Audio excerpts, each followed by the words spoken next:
mayroon pa ring naiulat ng mga violent incidents sa iba-ibang bahagi ng Mindanao na nakaapekto sa botohan doon. Ito'y kahit libo-libong police personnel na ang nakadeploy sa rehiyon. Hindi na nga ba maiaalis ang karahasan tuwing eleksyon? Para tulungan tayong himayin ito, makakausap natin ngayon dito sa BNC Studio si Phoebe Adorable. Siya ang Program Manager ng Climate Conflict Action. Magandang umaga sa iyo, Phoebe. Magandang umaga, Willard, Corina. Yeah. So, yes, go ahead, Willard. Phoebe, ano ang napansin ngayon ng inyong grupo patungkol sa sitwasyon sa Mindanao?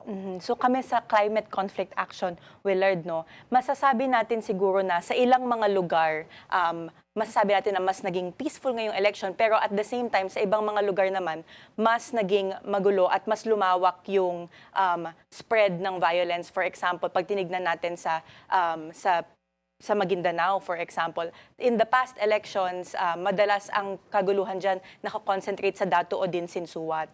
Ngayon naman, ngayong election na to, mas nag-spread na siya to Maguindanao del Sur, sa mga lugar ng Buluan, Pandag, Sharif Agwak, for example. And ang isa kasi nating binabantayan dyan is mainit talaga yung labanan ng governor race ngayon sa Maguindanao del Sur. So ito si Mangudadatu versus Midtimbang. Si Midtimbang is yung UBJP and si Mangudadatu naman yung the opposing party. And until now, with the partial unofficial results, is malapit pa rin yung labanan. And dito talaga natin nakita yung maraming flashpoints ng mga skirmishes and also gunfighting sa mga areas na to. Okay, para lang malinaw, itong program, being program manager of Climate Conflict Action is your organization. Yes. Okay, what exactly does it do? Ano ang ginagawa nitong grupo ninyo? So CCAA, we have the largest subnational conflict monitoring system. We monitor conflict in the Bangsamoro. We also do programming based on that evidence. And so we also release our own analysis. Yung isa sa aming flagship projects, which is yung Critical Events Monitoring System, is an SMS-based platform where we have vetted reporters who are embedded in the context on the ground. So live po namin nakukuha mga real-time updates on the ground. Kaya meron din po tayong database at natatrack natin yung incidences natin sa Bangsamoro. Tinatanong ko siya, Willard, kanina kung ano yung comparisons. Kasi madalas ang naririnig natin yung mga violence, yung mga insidente dito sa Metro Manila at hanggang Visayas. Yung Bangsamoro, yun ang kanilang specialty, no? So, kung ikukumpara natin ang mga numero, ano na ba ang, sabihin mo, ng death or injury toll related to the elections na inyong nakalap? So, for this year, 2025 midterm elections, since October 2024 na ating start ng filing of candidacy, nakapagtala na tayo ng 240 deaths. Deaths? Yes. Wow. Since October, yes. Okay. And if we compare this to our numbers from the barangay elections in 2023, which was noted also by the PNP na deadliest election in the Bangsamoro to date, it was 165 from the start of filing ng candidacy ng July up to the elections in October. Okay, so from October before that, hindi lang talaga matukoy na masasabing election-related kasi malayo. Yes. Oo, pero ito'y sa pagitan pa rin ng mga pamilya. Yes, and also, marami ding mga instances, for example, maybe violence between AFP and armed groups in the area. So, pasok din yan doon sa aming bilang. Ayun, okay. Pero karamihan, parang everything is politics. Yes. Everything is politics. Yes. Masasabi natin yon. Yes. Dito sa area na ito. Yes. For instance, yung mga namatay sa Basilan nung araw ng eleksyon, it was 3 supporters ng isang political party na dead on the spot because of a shooting incident. And this also happened election day in Lanao del Sur naman sa Bayang. 2 were killed also at gunpoint, isang local running for elections and isa naman na relative ng candidate. So ang PNP naman ay they acknowledge your reports. Kasama ba ito sa kanilang reporting to media? So Meron lang siguro difference when we look at yung categorization nila, so kung ano ba yung election related for them and yung tinitignan namin na bilang. But at the same time, dahil maigting nga ang monitoring natin across the board, local organizations and also military and police, they really were able to deploy a lot of troops this time around sa election. Ngayon, even our monitors on the ground say na talagang heightened ang military and police presence natin sa Bangsamoro during election day. So masasabi natin na mas mababa ngayon ang election-related violence sa Bangsamoro? It's hard to categorize specifically na mas mababa siya this time, but we can also say na mas maigting ang ating security forces this time around But pagdating sa election day. numerically, sa bilang, yung insidente ng karahasan last elections and this time, ano ang mas mataas? Masasabi namin at the moment ngayon in terms of death toll at least over the past days, over the past weeks na mas mataas this time. So parang lumalabas, Phoebe, na hindi nakatulong, Corina, yung military and police presence doon. Would you say that? In terms of specific incidences na nangyayari doon mismo, Willard, nung araw ng eleksyon, maraming beses na nakapag immediately respond naman ng ating security forces, for instance, nung may mga nangyayari ng escalation ng mga tension sa mga polling precincts that could have led to deaths. They would fire warning shots, for example, that would disperse the crowd. But siguro may kita natin itong mga indication na marami talagang fist fighting and brawling na nangyari in the precincts themselves. And makikita din natin to evidence na meron din tayong reports ng some of the voters, especially for example sa near the Cotabato-Jensan Highway, mga NMIP communities natin, pinili na lang nilang hindi bumoto dahil magulo dun sa area and pinili na lang nilang magstay in their houses para hindi sila madamay sa gulo. So natatakot. Mainit ang mga ulo nila doon, ano? May fist fights. Yun ang direct effect tuloy sa mga botante. Hindi na tuloy sila lumalabas para bumoto. Hindi na sila lumalabas. So kumbaga, heightened ang security, pero mas mataas pa rin ang incidents of violence, but it could have been worse. That's what you're saying. That's what we're saying, yes. But pag tinignan din natin, so itong mga instances ng threats and marami din tayong natalang incidents of intimidation ng ating mga voters. So for instance, may mga umiikot sa mga municipality, nagbibigay ng threats na umalis na kayo dito kung hindi kayo kumakampi sa kandidato namin, or puputulan namin kayo ng kamay kung hindi ninyo iboto yung kandidato namin, or meron ding instances ng sabotage on the day itself mismo na nangyari ito sa Lanao del Sur, no, tsaka sa Maguindanao del Sur, na armed groups pinasok ang isang precinct, held the poll watchers at gunpoint, tapos nagbuhos sila ng tubig over the automated counting machines para masabotage. So, itong mga bagay na to ay nangyayari pa rin talaga. Gusto lang din namin i-emphasize kasi, syempre, nag-declare na rin tayo ng no failure of elections, na yung COMELEC nag-declare na ng no failure of elections. And totoo naman na successful na nag-close yung polls natin across the Philippines. But at the same time, we can't sweep under the rug these instances na nangyari pa rin in the Bangsamoro. Kaya napaka-importante na patuloy pa rin ang monitoring kasi sa aming analysis, the violence surges pre-election, during, and also post-election. Pero, teka muna, okay. Anong nangyari doon sa mga lugar kung saan binuhusan ng tubig, merong mga armed group na biglang sinugod yung polling precinct? Did they redo the election, the voting? So the precincts would shut down, and then kaya din may mga instances na nangyari na nag-extend ng voting in some of the areas. So natuloy pa rin? Pero Natuloy marami pa rin, siguro pero hindi bumoto. kasi wala pa tayong count ngayon, Corina, ng voter turnout eh. Hindi pa natin alam ang voter turnout natin sa Bangsamoro. Like in Dato din Sinsuat, na-extend yata ang voting hours. Because they started voting 1 p.m. na. Ito yung mga bagay, Willard, na hindi umaabot kaagad sa Metro Manila, no? Kahit sa balita, no? Kahit sa mga reports, it's unimaginable to see something like that. Caught on video ba yung mga ganyan? Hindi ba na sa cellphone yung mga sinusugod ng mga armed men at saka nagbubuhos ng tubig sa makina? We have some, I think, videos accompanying some of the reports. Phoebe, would you say, Corina, na deeply entrenched na itong ganitong klaseng kultura sa lugar, or may paraan pa para mabago ito? So, what are you proposing, COMELEC and law enforcement agencies to do next time around?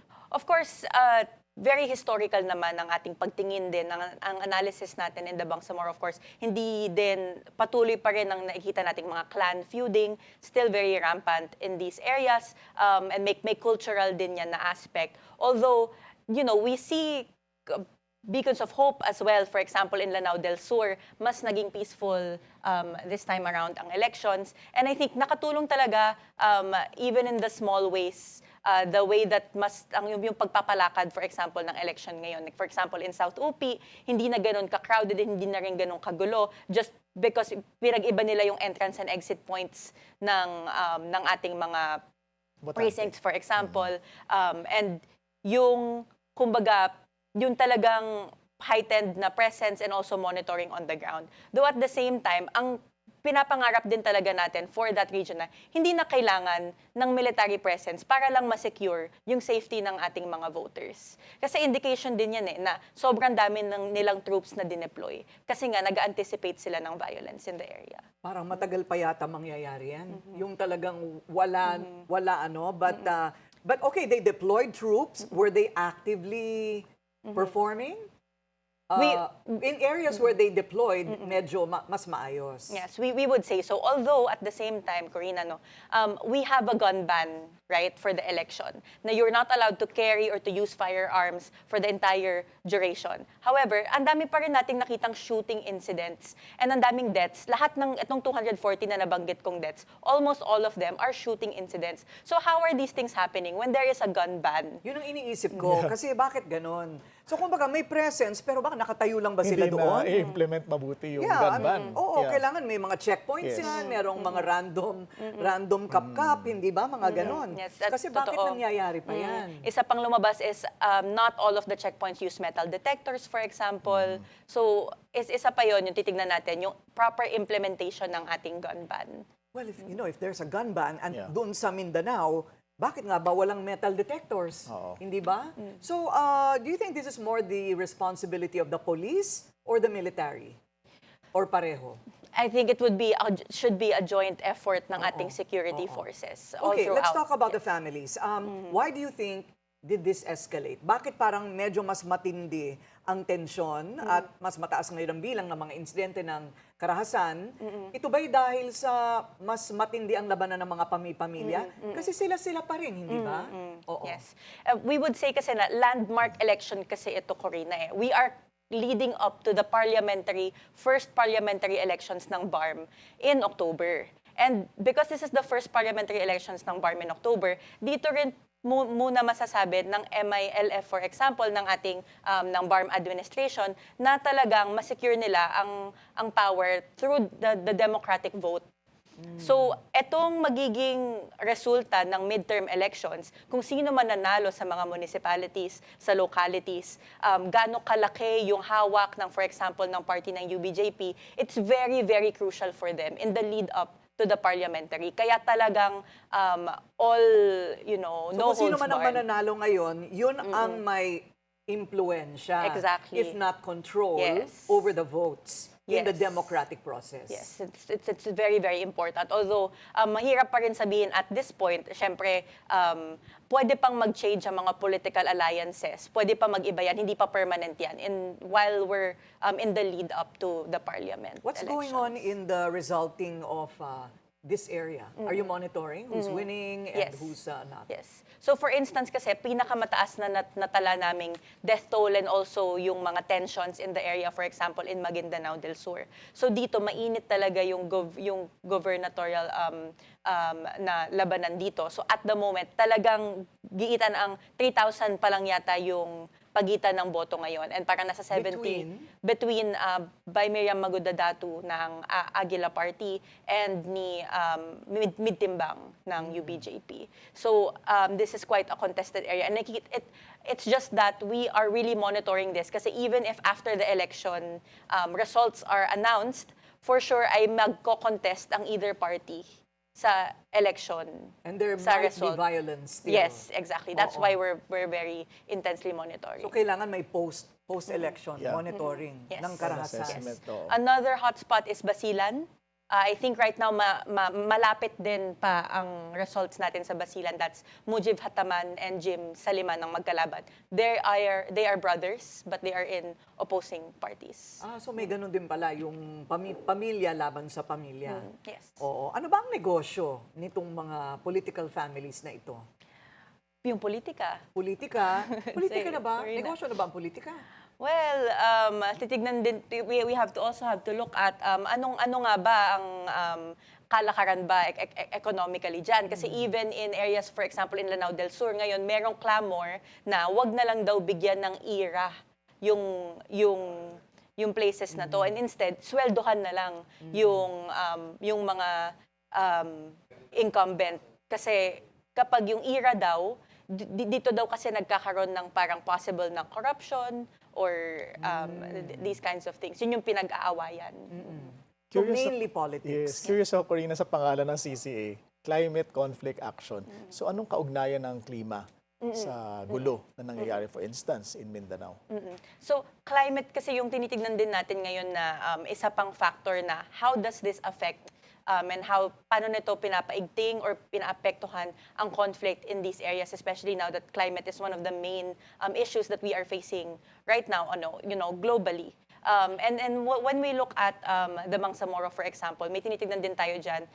For example, in water supply, marami din kasing tensions relating to water, especially in agricultural areas. And then pag may mga bagyo, may mga evacuation na tinatamaan, na-exacerbate din ito yung mga conflict situations natin in those areas. So the people who are already vulnerable become even more vulnerable because of climate risks. Oh, wow. So literally climate monitoring pala ang ginagawa ninyo. Yes. Ano na ba ang heat index dito sa mga lugar na ito? Nakakadagdag din ng init ng ulo yan eh. Napakainit pa naman High kahapon, 40s. High 40s. Corina, nung nakapila yung mga tao natin sa mga polling precincts. Even in Metro Manila, lalo na siguro doon. Yes. Oo. So that's one of your recommendations. Let's cap it with what are the recommendations? I mean, you intend to have a post-mortem, balak ninyong magkaroon ng assessment at mapag-usapan ito kasama Yes, of ng COMELEC, military, kapulisyahan. Yes, we always release our own parang recommendations and analysis ng ating to all of our stakeholders, of course, not just the security, not just COMELEC, but also ang ating mga authorities on the ground and other organizations, especially mga international donor organizations also, na marami ding presence in the Bangsamoro. So, unang-una dyan yung implementation ng ating gun ban, no, Corina, na even after post-elections is kailangan maigting pa rin talaga. Kasi nakikita din natin na magkakaroon pa yan ng surge ng violence, hindi pa tayo tapos. So, yung monitoring talaga on the grassroots. And I think yung methodology din kasi namin in our organization na we bridge data-driven evidence to concrete action on the ground. Yung pag-igting ng ating mga local organizations na mga na talagang nandyan sa mga areas na yan, na sila yung mga nagko-coordinate with local authorities, na mabilis ang ating response kapag may mga nangyayaring kaguluhan. And also, of course, yung babantayan pa rin natin, wag nating i-sweep under the rug itong mga ganitong instances. Dapat talaga na ipoproject ito at hindi siya because we can say that the polls successfully closed, we can't ignore all of these things na nangyari, na armed coercion, intimidation, especially when we're coming to the parliamentary elections ngayong October. It cannot keep happening. Yeah. Kailangan may kampiyon kayo sa Senado, sa Kongreso. Meron naman. Yes. So we have actually a lot of advocacies ongoing also in Congress and in Senate, especially when we talk about NMIP issues, non-Moro Indigenous peoples, na hanggang ngayon ay patuloy pa rin, they're still in danger. Ang daming napapatay na mga NMIPs because of land conflict in the past years na hindi nako-cover even ng PNP, even ng mga media sources. So that's one of our main advocacies. And also ang aming advocacy sa guns, yung talagang nananawagan kami ng registration ng mga firearms sa Bangsamoro. Yan talaga hindi pa nagagawa, Corina. Sobrang daming illicit firearms na nagpo-proliferate pa rin sa Bangsamoro. Okay, I'm interested to find out, anong uri ng mga firearms, hindi ba? At saan nang gagaling yan? We're talking about high-powered firearms as well as rifles, handguns, iba-iba. What about Corina. granada? Meron? Meron din tayong mga naitalang M79 explosions noong mismong election day as well. Nakakaloka yun, ano? Oo nga, saan galing to? Saan galing? Saan nang gagaling? Saan nang gagaling? Smuggled ba yan? Ayun, alam mo, ito kasi yung malaking issue talaga natin sa Bangsamoro, Corina and Willard, no? Ang unchecked proliferation talaga ng illegal firearms na kahit ang ating security forces, wala ring exact na bilang kung ilan nga ba ang mga illicit firearms na meron dyan sa BARM. So for instance lang, no, ang recent na number ng PNP na meron daw at least 27,000 na illegal firearms dyan sa Bangsamoro. And then nakita natin na lumabas yung OPA-PRO and yung 6th Infantry Division na nakaka-capture na daw sila ng 1,000 something firearms since 2024. Pero ano ba tong 1,000 na to compared dun sa napakalaking number na possibly na meron pa dyan sa Bangsamoro. So isang advocacy point talaga namin is to call for the registration of these firearms. Kasi meron naman tayong gun law. Meron tayong gun law that allows Filipinos to have arms, to possess arms. But they will never register. But Clearly, that's true. tinatago nila, hindi Iba ba? nga nakabaon pa. Ay, hindi sa ba nga? ilalim ng Oo. mga So, basement or lupa. I think metal detection is the best way. Well, I mean, one of the that's better something. ways. Oo. And I think an issue that's also parallel to this naman, ang titignan natin, is yung decommissioning project also. Na until now, it's still uneven and incomplete 5 years into the establishment of the Bangsamoro. So kung ang target natin na decommissioned combatants no, is nasa 40,000 decommissioned combatants, I think ang latest numbers na meron tayo is nasa 26,000 pa lang ang na-decommission. So there is at least 14,000 undecommissioned combatants now pa rin. And itong dapat minomonitor din talaga natin and sinisik natin yung accountability ng MILF pagdating sa decommissioning kasi isa pa yung possible na source ng ating mga unchecked firearms. Ito bang bagay na ito ay dinala na ninyo sa atensyon ng Kongreso at ang Senado? Yes, isa ito, especially yung registration ng firearms. Right. So Tignan wala pa, natin, and wala yung pa silang decommissioning. inquiry tungkol dyan? Ito din yung talagang gusto nating mapaigting, no? Especially ngayon, especially in the lead up to the parliamentary elections. Kasi alam natin na mas lalaki pa ang election-related violence natin pagdating dyan. Sa nakikita mo ngayong top 12, although partial and unofficial, meron kaya kayong makukuha diyang mga champion ninyo for peace in the Bangsamoro region? Hopefully, actually, meron na rin tayong mga currently in the Senate na mga ina-engage na mga Senador and Congress. Of course, for example, isa sa mga maigting sa Bangsamoro issues, for example, si Senator Robin. And we also have talks with Senator Lauren Legarda, who was one of the champions of our advocacy points on NMIPs in the previous years. Okay, baka pondo ang problema. Magkano bang metal detector? Oo.